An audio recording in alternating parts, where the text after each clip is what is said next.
Hi friends, welcome to my channel. இன்றைக்கி சிம்பிளாக cup கேக்ஸை வச்சு எப்படி ஃப்ளவர் பொக்கே அப்புறம் கப் கேக் டெக்கரேஷன் எப்படி பண்ணுறேன் அப்படிங்கிறதையும் பார்க்கலாம். ட்ரிச்சி சரௌண்டிங்ஸில் நான் கேக் ஆர்டர்ஸ்லாம் எடுத்துகிட்ருக்கேன். Brownies, cup cakes, birthday cakes எல்லாம் பண்ணி கொடுத்துட்ருக்கேன். உங்களுக்கு தேவை அப்படின்னா கீழே இருக்கிற நம்பருக்கு காண்டாக்ட் பண்ணி ஆர்டரை ப்ளேஸ் பண்ணிக்கோங்க. வாங்க இப்போ நான் எப்படி இந்த டெக்கரேஷன்லாம் கம்ப்ளீட் பண்ணியிருக்கேன் அப்படிங்கிறத பார்க்கலாம். ஃபஸ்ட்டு நான் இதுக்கு கப் கேக்ஸ் ரெடி பண்ணி எடுத்துகிட்டு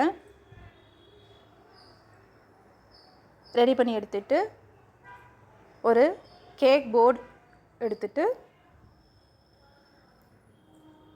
அதில் கப் கேக்ஸ்லாம் ப்ளேஸ் பண்ணி வச்சுட்டு ஃப்ளவர் டெக்கரேஷனுக்கு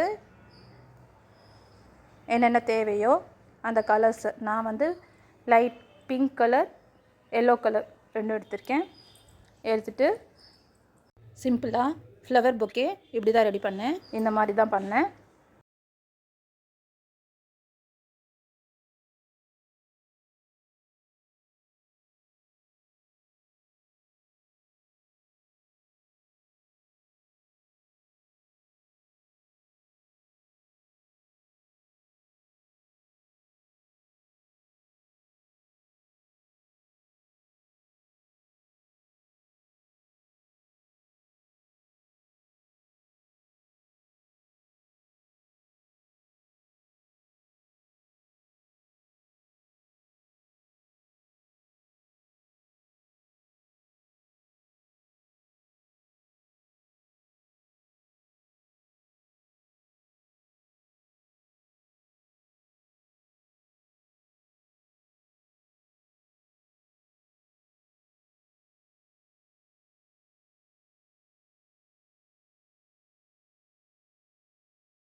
அதுக்கப்புறம் கப் கேக்ஸ்லாம் அரேஞ்ச் பண்ணி அதில் எல்லோ கலர், பிங்க் கலரை டெக்கரேஷனுக்கு ஃப்ளவர் நாசில் வச்சு ரெடி பண்ணி எடுத்துகிட்டு மேலே ஸ்ப்ரிங்கிள்ஸ் தூவி டெக்கரேஷனை கம்ப்ளீட் பண்ணிக்கிட்டேன். இந்த வீடியோ பிடிச்சிருந்தால் லைக் பண்ணி ஷேர் பண்ணுங்கள், கமெண்ட் பண்ணுங்கள். சப்ஸ்கிரைப் பண்ணாமல் பார்த்துட்ருக்கவங்களாம் மறக்காமல் சப்ஸ்கிரைப் பண்ணுங்கள். இன்னொரு வீடியோவில் மீட் பண்ணுறேன். பாய்.